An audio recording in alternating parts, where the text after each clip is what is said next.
Hello everyone, स्वागत है आप सभी का टाइम्स कॉम्पिटिटिव क्लासेस पर।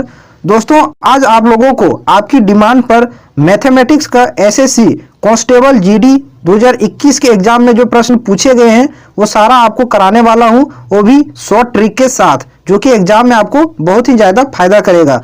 और ये पेपर है आपका 22 नवंबर 2021 का थर्ड शिफ्ट में जो पूछा गया है वो सारे क्वेश्चन आपको कराने वाला हूं।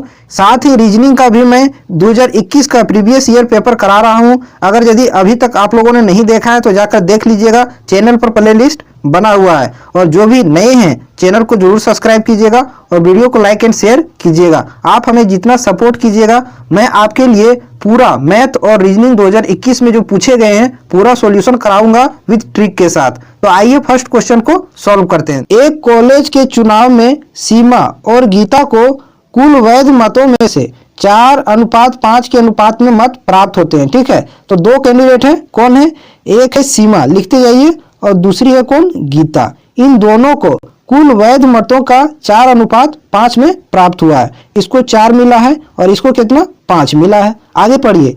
यदि 15,000 मतों में से 19% अवैध हैं तो सीमा और गीता के पक्ष में पड़े मतों के बीच कितने मतों का अंतर है? ठीक है, तो देखिए कुल कितना वोट पड़ा है? 15,000 वोट कुल कास्ट हुआ है। ठीक है, उनमें से 19% जो है अवैध हो गया है। तो वैध कितना है?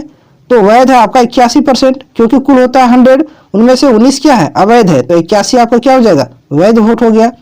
अब बोला कि इन दोनों को जो वैध वोट पड़े हैं उनमें अंतर कितना है? तो देखिए इसको 4 यूनिट मिला है, इसको 5 यूनिट मिला है, तो अंतर कितना है? 1 यूनिट का। कितना में से? 4 और 5 9 में से। ठीक है, तो यहाँ आप 1/9 से गुना कर दीजिए, एक लाइन में आपका आंसर आ जाएगा। अब इसको काट दीजिए, 2 0 से 2 0 कैंसिल हुआ, 9 से इसको काटिए, 9 9 81।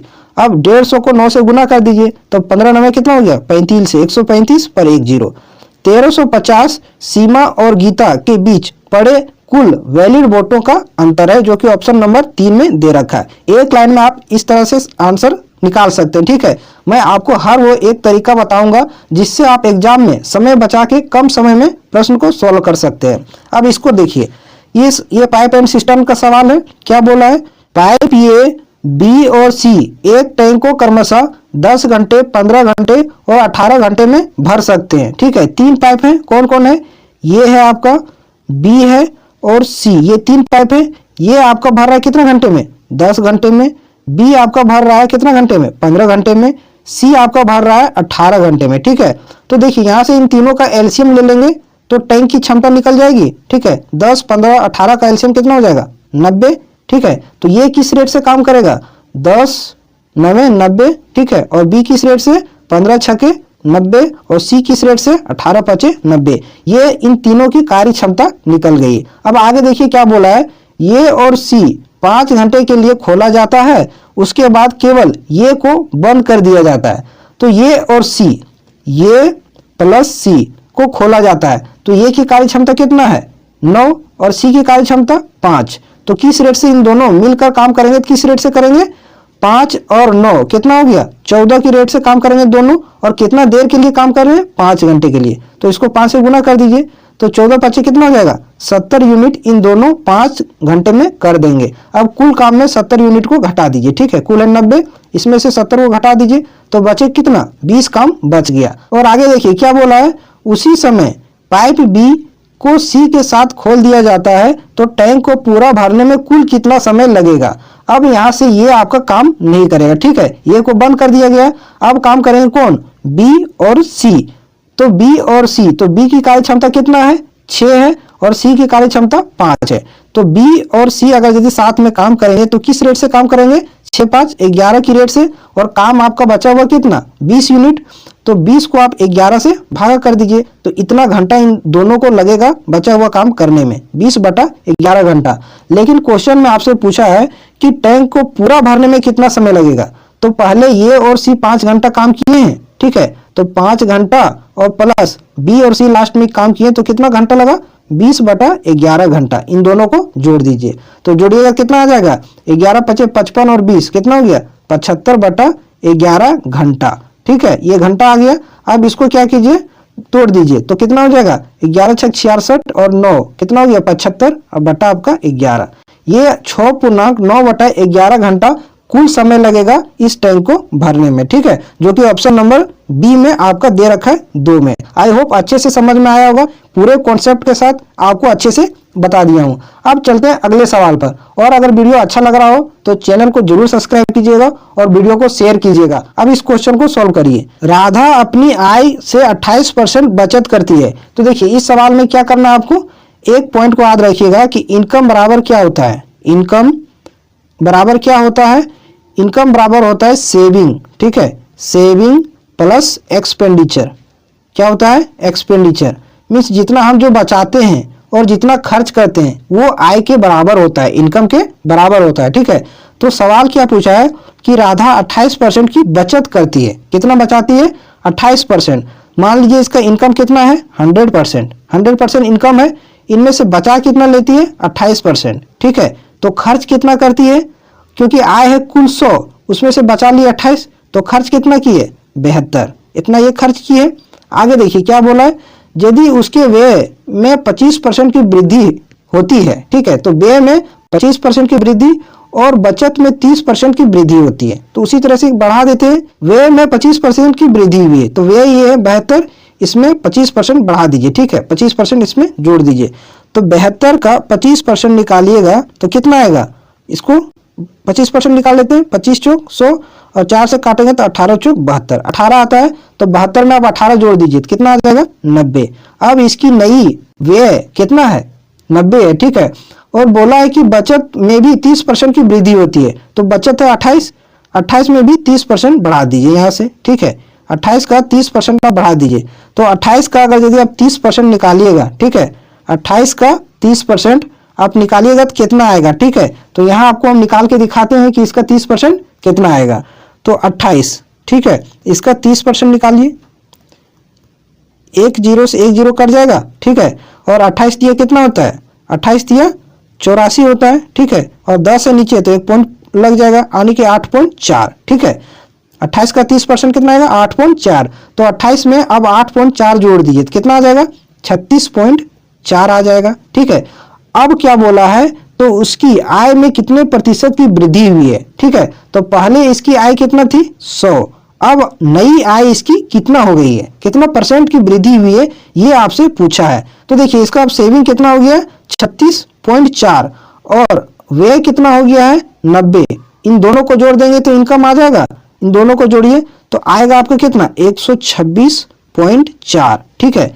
तो ये इसकी हो गई नई इनकम। तो देखिए कितने परसेंट की वृद्धि हुई है, तो 100 से हो गया आपका कितना, 126, तो कितना परसेंट का वृद्धि हुई है, 26.4% की वृद्धि हुई है इसकी आय में, जो कि ऑप्शन नंबर 2 में दे रखा है। आई होप मजा आ रहा होगा आपको, सेशन अच्छा लग रहा होगा, सभी चीजें अच्छे से समझ में आ रही होगी। चलिए अब चलते हैं अगले सवाल पर, नेक्स्ट क्वेश्चन पर, इसको सॉल्व करिए, ठीक है। दो धनात्मक संख्याओं का एलसीएम उनके एचसीएफ का 13 गुना है, यानी कि एलसीएम जो है वो एचसीएफ का 13 गुना है, ठीक है। तो आप यहाँ एलसीएम लिखिए, ठीक है, एलसीएम, और ये रहा आपका क्या, एचसीएफ, ठीक है। एलसीएम जो है वो एचसीएफ का 13 गुना है, तो एचसीएफ को आप मान लीजिए एक्स, और एलसीएम हो जाएगा क्या, 13x, क्योंकि 13 गुना है, ठीक है। आगे क्या बोला है, एचसीएफ और एलसीएम का योग 252 है, तो इन दोनों का योग आपको दे रखा है कितना, 252, इसके बराबर कर दिए। अब यहाँ से x का वैल्यू निकाल लेते हैं, 13x और 1 14x हो जाएगा, बराबर कितना हो जाएगा, 252। अब इसको कैंसिल कीजिए, 14 एकम 14, 11 बच गया और 2, यानी कि 112, तो 14 8 72 से, यानी कि x का वैल्यू कितना आ गया, 18 आ गया, ठीक है। अब यहाँ से क्या कीजिए, अब यहाँ से आपका एलसीएम निकल जाएगा, यहाँ 13x है तो x का वैल्यू है 18, तो एलसीएम आ जाएगा कितना, 13 गुना 18।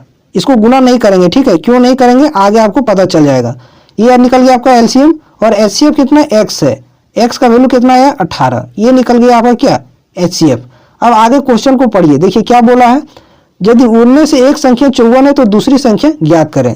तो आपको एक फार्मूला बहुत पहले से पढ़ते आ रहे होंगे कि एलसीएम, ठीक है, एलसीएम गुना एचसीएफ बराबर क्या होता है, नंबर ऑफ प्रोडक्ट यानी संख्याओं का गुणनफल, ठीक है, ये होता है, ये बहुत पहले से आप पढ़ते आ रहे होंगे, ठीक है।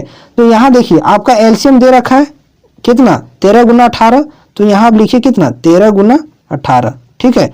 और HCF भी आपका दे रखा है कितना 18, ये HCF, तो आप यहाँ लिखिए कितना 18 बराबर दोनों संख्याओं का गुणनफल। तो एक संख्या हमको पता है 54, दूसरी निकालना है, तो यहाँ आप 54 लिखिए। दूसरी संख्या नहीं पता है तो दूसरी संख्या को n मान लीजिए। अब इसको कैंसिल कीजिए, ठीक है। 18 तिया कितना हो गया 54, और 3 से इसको काटिए 18 का, 3 छके 18, तो n का वैल्यू कितना आ जाएगा, n बराबर ये 13 छः कितना हो जाएगा 78। तो दूसरी संख्या कितना निकल के आ गया 78, जो ऑप्शन नंबर 4 में दे रखा था। इस तरीके से आपको क्वेश्चन को सॉल्व करना है, आप जल्दी सॉल्व कर पाएंगे, समय की बचत होगी, ठीक है। अब चलते हैं अगले सवाल पर, नेक्स्ट क्वेश्चन पर।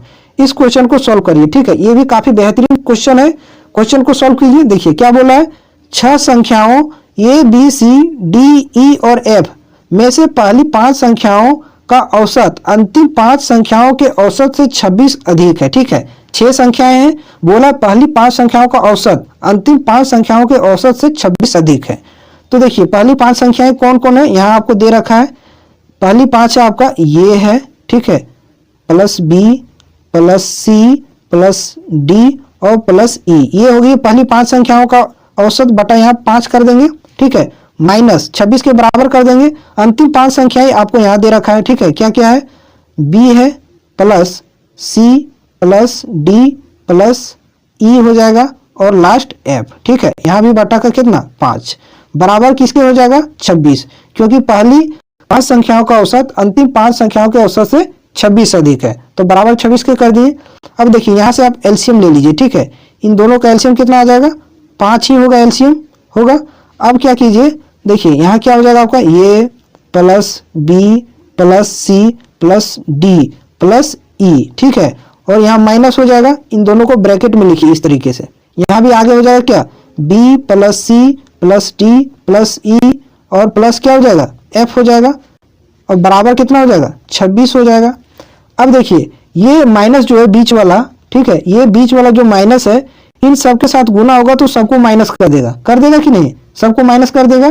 तो आप देखिए यहाँ से क्या कीजिए, कैंसिल कर सकते हैं।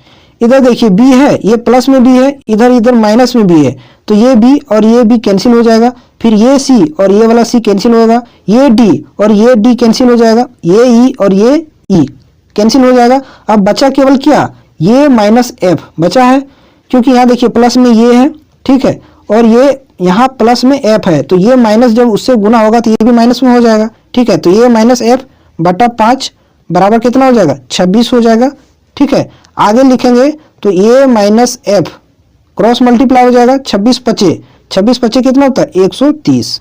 यही आपसे क्वेश्चन में पूछा है अंत में कि ये और F के बीच का अंतर कितना है, तो ये और F के बीच का अंतर कितना आ गया 130, जो कि ऑप्शन नंबर 4 में दे रखा है, ठीक है। इसको आगे पूरा क्यों नहीं लिखे, क्योंकि यहाँ माइनस बीच में आ जा रहा था, तो ये माइनस जो है वो सबको इधर माइनस कर देगा। तो इस तरीके से ये सारा B से लेके E तक कैंसिल हो जाएगा, केवल ये और F बचेगा, और उसी का आपको अंतर पूछ रखा था, ठीक है। प्रश्न ये आसान था, केवल आपको अच्छे से पढ़ना था और सॉल्व करना था, ठीक है। अब चलते हैं अगले सवाल पर।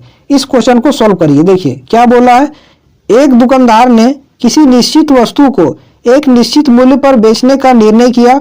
उसने निर्धारित मूल्य से 45% अधिक मूल्य का टैग उस वस्तु पर लगाया, ठीक है। तो मान लीजिए क्या कि वस्तु का कॉस्ट प्राइस जो था, वो CP जो था वो कितना था 100 था, ठीक है। उसने 45% बढ़ाकर मार्क किया उसको, ठीक है। इसका 45% आप आगे जोड़ दीजिए, ठीक है। तो मार्क प्राइस कितना निकल जाएगा, 45 जोड़ देंगे 100 में तो 145 ये बढ़ाकर उस वस्तु का कीमत रखा। आगे क्या बोला है, वस्तु को बेचते समय उसने उस पर 40% की छूट दी। ज्ञात कीजिए उसे निर्धारित मूल्य से कितने अधिक या कम मिले, ठीक है। तो निर्धारित मूल्य जो 100 माना था उससे उसको कितना अधिक या कम मिला अगर 40% के डिस्काउंट पर बेचता है, ठीक है। अब 145 मूल्य वाले वस्तु को 40% डिस्काउंट पर बेचा है, तो एक्चुअल में बेचा कितना में है 60% में बेचा है, ठीक है, क्योंकि 40% का क्या दिया है डिस्काउंट दिया है, तो बेचा कितना में 60% में, तो इसका 60% आप निकाल लीजिए। तो यहाँ से आपका क्या निकल के आ जाएगा सेलिंग प्राइस। 10 से 10, 2 से काटिए 3 बार में, 2 से 5 बार में, अब 5 से इसको काटिए, 5 दूनी 10, 5 9 45, ठीक है। तो 29 तिया कितना हो जाएगा 87, 87 हो जाएगा। तो इसमें क्या बोला है कि ज्ञात कीजिए उसने निर्धारित मूल्य से कितने अधिक या कम मिले। तो निर्धारित मूल्य उसका कितना था, निर्धारित मूल्य माने थे 100 और बेच रहे हैं कितना में 87 में, तो कितना हमको कम मिल रहा है, कम मिल रहा है 13 रुपये कम मिल रहा है ना, 13 रुपये कम मिल रहा है, जो कि ऑप्शन नंबर 2 में दे रखा है। तो यही इसका सही आंसर होगा। इसमें कुछ करना नहीं था, केवल आपको सेलिंग प्राइस निकालना था और इसको डिफ्रेंशिएट करना था। ठीक है, अब चलते हैं अगले सवाल पर, नेक्स्ट क्वेश्चन पर। इसको सॉल्व करिए। देखिए क्या बोला है, 980 की एक धनराशि को ए, बी और सी में इस प्रकार विभाजित किया गया कि ए को बी के हिस्से का 3/7 और सी को ए के हिस्से का 75% मिला, तो सी का हिस्सा ज्ञात कीजिए। ठीक है, तो 3 व्यक्ति हैं, कौन कौन है, ए है, ठीक है, बी है और सी है। ठीक है, ए को बी के हिस्से का 3/7 मिला है, 3/7। ठीक है, तो बी का हिस्सा मान लीजिए नीचे वाला 7। ठीक है, बी का हिस्सा कितना मान लीजिए 7 हम बी का हिस्सा मान लिए। तो ये को बी का 3/7, तो बी है 7, तो इसका 3 बटा कर दीजिए, 7 हम निकालेंगे तो ये 7 से 7 कैंसिल हो जाएगा, तो बचेगा केवल क्या 3। तो ये का हिस्सा कितना हो जाएगा 3। क्योंकि ऐसा हम, क्योंकि अगर नीचे वाला मान लीजिएगा तो इसका 3/7 आपको निकालने में आसानी होगी, 7 से 7 कैंसिल हो जाएगा, 3 बचेगा, वो आपका ये का हिस्सा हो जाएगा। आगे बोला है सी को ए के हिस्से का 75% मिला है, तो ये का हिस्सा कितना है 3 है ना, ए का हिस्सा 3 है, इसका 75% निकालिए, कितना आएगा। ठीक है, तो 25 तिया 75 और 25 चौके 100, इसको बटा में ही लिख दीजिए, 3 तिया 9/4 आ जाएगा। तो सी का हिस्सा कितना हो जाएगा 9/4। ठीक है, अब इसको ये अनुपात में है, अब ये जो बटा है इसको हटाते हैं तो ये 4 इस सब में गुना हो जाएगा, तो 4 तिया कितना हो जाएगा 12, 7 चौके 28 और ये 9 का 9 आपका रह जाएगा। ये तीनों का हिस्सा है, ये इस अनुपात में ये 980 बट जाएगा। तो बोला है कि सी का हिस्सा क्या है, तो 980 कुल है।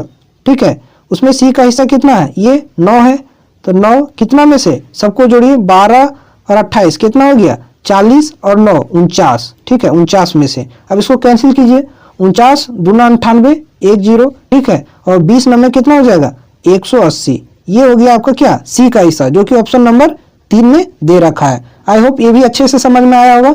अब चलते हैं अगले सवाल पर।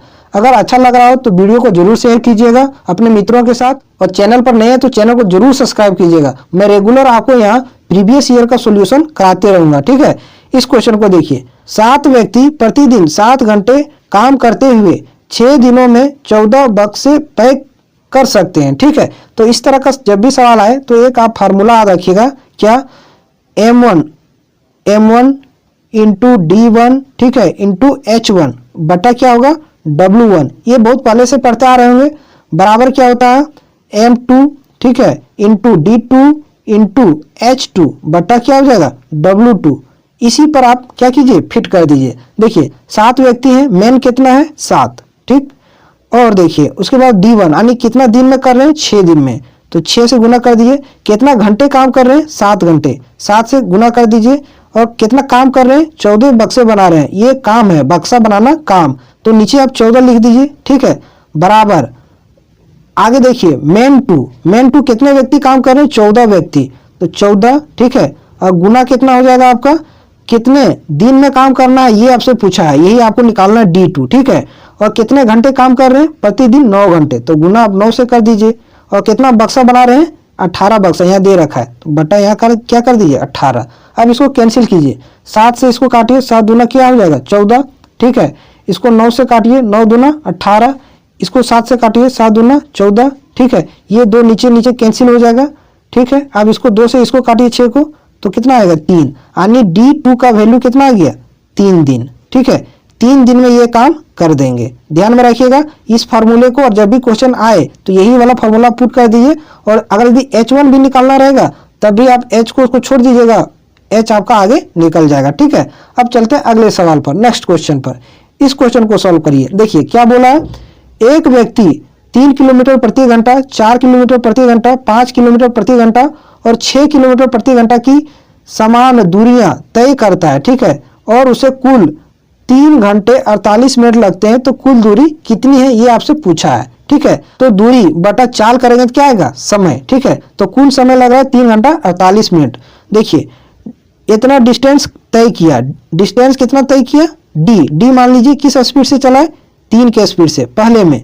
दूसरे फेज में क्या किया है, दूसरे फेज में कितना चला ये भी नहीं पता है, तो इसको भी मान लीजिए क्या डी, और 4 के स्पीड से चला है। ठीक है, तीसरा में भी कितना चला नहीं पता है, तो इसको भी मान लीजिए डी, और चला कितना 5 के स्पीड से। ठीक है, चौथे में भी नहीं पता है, तो ये भी मान लीजिए डी, और ये 6 के स्पीड से चला है, और कुल समय कितना लगा है, यानी दूरी बटा चाल करते जा रहे हैं तो समय के बराबर आ जाएगा। ठीक है, तो कुल समय लगा है 3 घंटे 48 मिनट। तो 48 मिनट को सबसे पहले आप घंटा में बदलिए। ठीक है, 48 बटा 60 घंटा में बदलेंगे तो 60 से भागा देंगे, तो इसको काटिए, 12 चौक 48, ठीक है, और 12 पचे 60, 4 बटा 5 आ जाएगा, यानी कि 3 घंटे में इसको जोड़ देंगे, 3 घंटा 48 मिनट, 3 घंटा प्लस 4 बटा 5, इसको जोड़िए तो कितना हो जाएगा, 5 से 15 4 19 हो जाएगा, 19 बटा 5 घंटा। ये क्या निकल गया आपका, आवर निकल गया।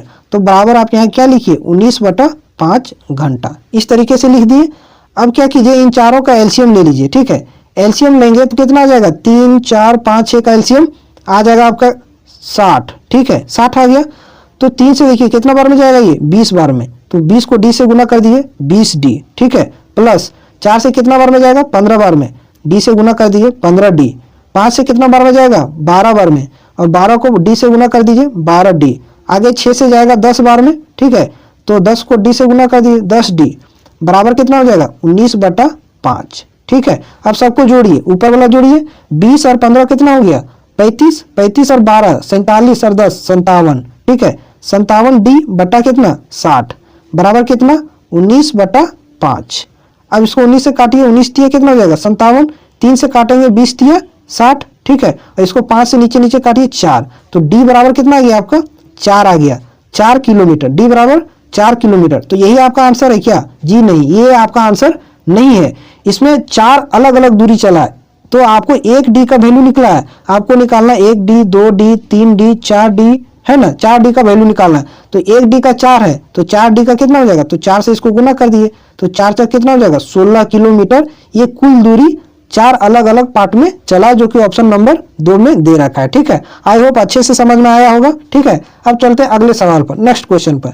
इस क्वेश्चन को सॉल्व करिए। देखिए क्या बोला है, ब्याज वार्षिक रूप से चक्रवृद्धि होने पर एक धनराशि 5% वार्षिक ब्याज दर से 3 वर्ष में प्राप्त मिश्र धन 9261 है। इसी धनराशि पर समान ब्याज दर से 3.3/4 वर्षों में साधारण ब्याज कितना होगा। ठीक है, तो सबसे पहले आप इसमें मूलधन निकालिए। ठीक है, क्या बोला, 5% के रेट से 3 वर्ष में मिश्र धन कितना हो जा रहा है, 9261 चक्रवृद्धि के हिसाब से। ठीक है, तो देखिए एक फार्मूला होता है, आप ये बेसिक से आप जानते हैं क्या, अमाउंट बराबर क्या होता है, principal into 1 plus R by 100 होता है पर पावर n। ये तो सभी कोई जानते हैं, ये बेसिक सा फार्मूला है। ठीक है, अब इसी पर इसको फिट कर दीजिए। ये बराबर आपको दे रखा है, अमाउंट आपको दे रखा है मिश्र धन कितना 9261 ये दे रखा है, बराबर p। ठीक है, इंटू 1 प्लस r कितना दे रखा है 5% बटा 100,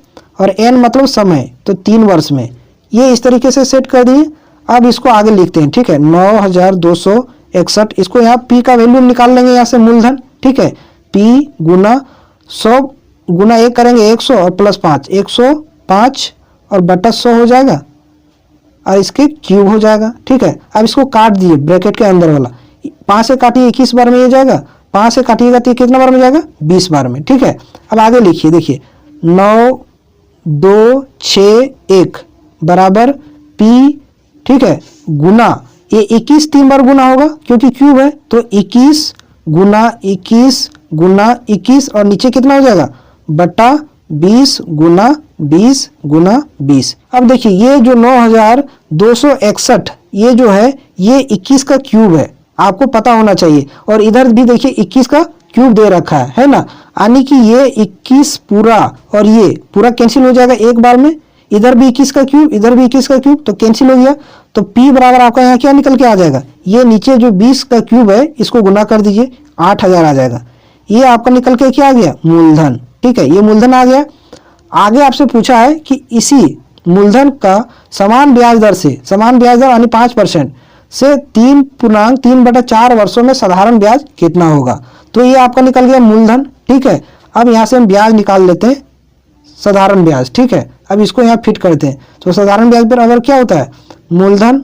ठीक है, तो मूलधन दे रखा है गुना समय, समय कितना है ये दे रखा है 3.3/4, इसको तोड़िए तो 3 चौके 12 और 3 15 हो जाएगा, 15/4 गुना क्या हो जाएगा दर, दर कितना है 5 और बटा कितना हो जाएगा 100 हो जाएगा, नीचे 100। ठीक है, अब इसको कैंसिल कीजिए, 2 जीरो से 2 जीरो, 4 से इसको काटिए, 4 दूना 8 यानी कि 20 हो गया। अब सबको गुना कर दिए, 15 गुना 20 गुना कितना 5, इसको गुना कीजिएगा तो कितना आ जाएगा 20, 15 को गुना करेंगे कितना हो जाएगा, ये हो जाएगा 300 और 300 को 5 से गुना करेंगे तो 1500 आ जाएगा। ठीक है, ये आपका निकल के क्या आ गया, साधारण ब्याज, जो कि ऑप्शन नंबर 2 में दे रखा है। तो सबसे पहले यहाँ हम क्या किए, मूलधन निकाल लिए। ठीक है, ये आपका चक्रवृद्धि ब्याज का विसर्जन दे रखा था 9221, इस तरीके से हम यहाँ मूलधन निकाल लिए और उसी रेट से आपको साधारण ब्याज पूछा था। ठीक है, तो इस तरह से निकालने तो कितना आया 1500, जो कि ऑप्शन नंबर 2 में दे रखा है। ठीक है, अब चलते हैं अगले सवाल पर। इस क्वेश्चन को सॉल्व करिए। देखिए क्या बोला है,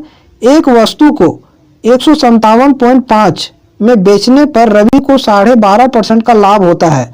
यदि वह इसे 147 में बेचता तो उसका लाभ प्रतिशत या हानि कितना होता। ठीक है, तो देखिए सेलिंग प्राइस आपको दे रखा है। ठीक है, एसपी आपको दे रखा है कितना 157 रुपया 50 पैसा ये दे रखा है। ठीक है, लेकिन ये 12% लाभ के साथ है, यानी कि 12% लाभ इसमें जुड़ा हुआ है। तो इसको आसानी से कैसे सॉल्व कर सकते हैं, ट्रिक के माध्यम से, ताकि ये क्वेश्चन लेंदी ना हो। ठीक है, तो 12.5% का मतलब क्या होता है, देखिए 12.5%। ठीक है, परसेंट। अब परसेंटेज को अगर हटाइएगा तो नीचे 100 से भागा करना होगा तो नीचे हम क्या करते हैं 100 से भागा कर देते हैं। ठीक है, और ये भी पॉइंट हटाएंगे तो 1 जीरो और नीचे आ जाएगा। इसको कैंसिल कीजिए, 25 25 125 और 25 चौके 100, 5/40, फिर इसको कैंसिल कीजिए तो 1/8, 1/8 आ जाएगा। ठीक है, तो ये नीचे वाला जो 8 है, ठीक है, ये नीचे वाला 8 जो है इसको आप मान लीजिए क्या सीपी। ठीक है, इसको मान लीजिए सीपी 8 हम मान लिए, तो एसपी क्या हो जाएगा 8 पर 1 रुपये का लाभ। ठीक है, यानी कि एसपी कितना हो जाएगा आपका 9 रुपया हो जाएगा। ठीक है, 9 यूनिट। इस तरीके से आपको करना है ताकि कैलकुलेशन आपका आसान हो। तो ये भी एसपी 9 और ये भी एसपी 157 रुपया 50 पैसा। तो यानी 9 यूनिट का वैल्यू आपके सामने दे रखा है 157 रुपया 50 पैसा। तो यहाँ से हम 1 यूनिट का वैल्यू निकाल लेंगे। ठीक है, तो देखिए 1 यूनिट का इसको कैंसिल कीजिए, 9 से काटेंगे तो 1 बार में। ठीक है, बचा 6, 67 हो गया, तो 9 7 63, 4 बचा 45, 9 बचे 45। 1 यूनिट का वैल्यू कितना आ गया 17.5 रुपया। अब यहाँ से आप क्रय मूल्य निकाल लीजिएगा तो 8 यूनिट का वैल्यू कितना, 1 बराबर आपका कितना आ गया है 17.5 रुपया, तो 8 बराबर कितना होगा, तो 17.5 को 8 से गुना कर दीजिए। ठीक है, 8 5 40 गुना करें हम डायरेक्ट। ठीक है, 8 5 40 और 7 8 56 और 4 60 जीरो और 8 एकम 8 और 6 14, बाकी हाथ का जो 6 था तो 140 आ जाएगा, पॉइंट यहाँ पड़ जाएगा। ठीक है, 140 आपका आ गया क्या क्रय मूल्य आ गया 140। ठीक है, यहाँ बीच में पॉइंट है, ध्यान में रखिएगा। अब क्या बोला था इसमें कि यदि इसे हम 147 में बेचते हैं तो लाभ या हानि प्रतिशत क्या होगा। तो 140 वाला अगर यदि हम 147 में बेचते हैं तो कितना का प्रॉफिट हो रहा है, 7 का प्रॉफिट हो रहा है 140 का 147 में।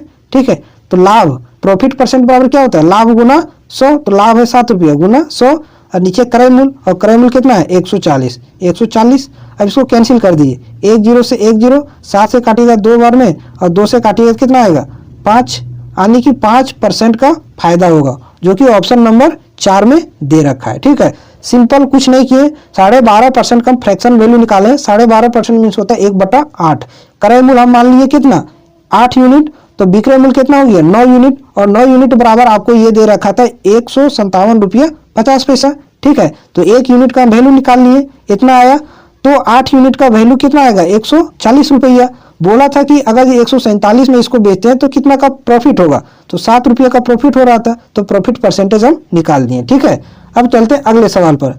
इस क्वेश्चन को सॉल्व करिए। देखिए क्या बोला है, रीमा ने 10.5% के लाभ पर एक सूट बेचा। ठीक है, यदि उसने इसे 70 रुपया अधिक में बेचा होता तो 14% का लाभ प्राप्त होता, तो सूट का प्रारंभिक विक्रय मूल्य क्या था, ये आपसे पूछा है। तो मान लीजिए कि सीमा जो सूट का क्रय मूल्य था वो था कितना 100 रुपया। ठीक है, इसको 10% लाभ पर बेचिए, 10% 10.5%, सॉरी कितना है 10.5% लाभ पर बेचिए। ठीक है, कितना बेचेगी 100 वाला 10.5% लाभ पर बेचेंगे तो 110 रुपया 50 पैसा, ये आपका क्या आ गया सेलिंग प्राइस। ठीक है, एसपी। आगे क्या बोला, अगर यदि इसको हम 70 रुपया अधिक में बेचते तो 14% का लाभ होता, यानी कि दूसरा सेलिंग प्राइस कितना हो जाएगा 100 का 14% बढ़ा दीजिए, 14% प्रॉफिट होता। ठीक है, तो 100 का 14% बढ़ाएंगे तो कितना हो जाएगा 114 रुपया। ठीक है, ये हो गया आपका दूसरा एसपी। ठीक है। अब देखिए इन दोनों में अंतर का कितना है, इन दोनों में अंतर कितना है, 110 रुपया 50 पैसा और 114, इन दोनों में अंतर कितना है, 3.5 रुपया का। घटाएंगे तो कितना आएगा, 3.5 रुपया। 3.5 रुपया अधिक आ रहा है तो एक्चुअल में ये किसके बराबर है, 70 के बराबर है। ठीक है, क्या बोला कि 70 रुपया अधिक में बेचते हैं, तो एक्चुअल में कितना बेच रहे हैं, 3.5 अधिक में, और इसी के बराबर आपका है 70। ठीक है, अब इसको कैंसिल कीजिए तो 35 दूना कितना हो जाएगा, 70 हो जाएगा, और ये पॉइंट है तो एक जीरो लग जाएगा, यानी एक यूनिट का वैल्यू कितना आ गया, 20 आ गया। ठीक है, तो आपसे पूछा कि प्रारंभिक विक्रय मूल्य क्या है, तो प्रारंभिक विक्रय मूल्य कौन सा है, ये 110 रुपया 50 पैसा, तो एक यूनिट का वैल्यू कितना 20, तो 110.5 का कितना हो जाएगा, 110.5 और गुना कर देते हैं इसको 20 से, तो 110.5 को 20 से गुना करेंगे तो आ जाएगा आपका 2210। ठीक है, ये यही आपसे पूछ रखा है, तो जो कि ऑप्शन नंबर 2 में दे रखा था। ठीक है, इसमें क्या किए, सबसे पहले हम क्रय मूल्य मान लिए कितना 100, उसको पहले केस में क्या बोला था 10.5% के लाभ पर बेचता है, तो विक्रय मूल्य 110 रुपया हो गया। ठीक है, अगर यदि बोला इसी को 70 रुपया अधिक में बेचते हैं तो 14% का लाभ होता है, तो 14% लाभ इसको बढ़ाएं तो विक्रय मूल्य कितना हो गया 114 रुपया, तो कितना अधिक हो रहा है 110 से 3.5 रुपया, और एक्चुअल में कितना अधिक में बेच रहे थे 70 रुपया, तो ये 3.5 बराबर 70, तो 1 बराबर 20 आ गया। तो बोला था कि प्रारंभिक विक्रय मूल्य कितना है, तो 110 से गुना कर दिए 20 का, तो आ गया 2210 रुपया। ठीक है, समझ में आया होगा। अब चलते हैं अगले सवाल पर, इस क्वेश्चन को सॉल्व करिए। ठीक है, इसका आंसर करिए, क्या है, दो संख्याओं x और y का अनुपात 4:7 है, यदि x में 6 जोड़ा जाए और y में 7 घटाया जाए तो उनका अनुपात 3:4 हो जाता है, तो x और y के बीच का अंतर क्या है। तो देखिए एक संख्या 4 तो इसको मान लीजिए 4x, एक है 7 तो इसको मान लीजिए 7x। ठीक है, आगे क्या बोला है कि x में 6 जोड़ा जाता है। ठीक है, तो ऊपर वाला x है तो इसमें 6 जोड़ दीजिए। आगे बोला है कि y में 7 घटाया जाता है, तो नीचे वाला y है इसमें माइनस का 7 कर दिए, बराबर अनुपात कितना हो जाता है 3:4। ये आपका इक्वेशन बनेगा। ठीक है, इसको हल कीजिएगा तो आपका x का वैल्यू निकल के आ जाएगा, तो यहाँ से x और y का अंतर निकाल सकते हैं, जो आप सॉल्व करके इसका आंसर कमेंट करके जरूर बताइएगा।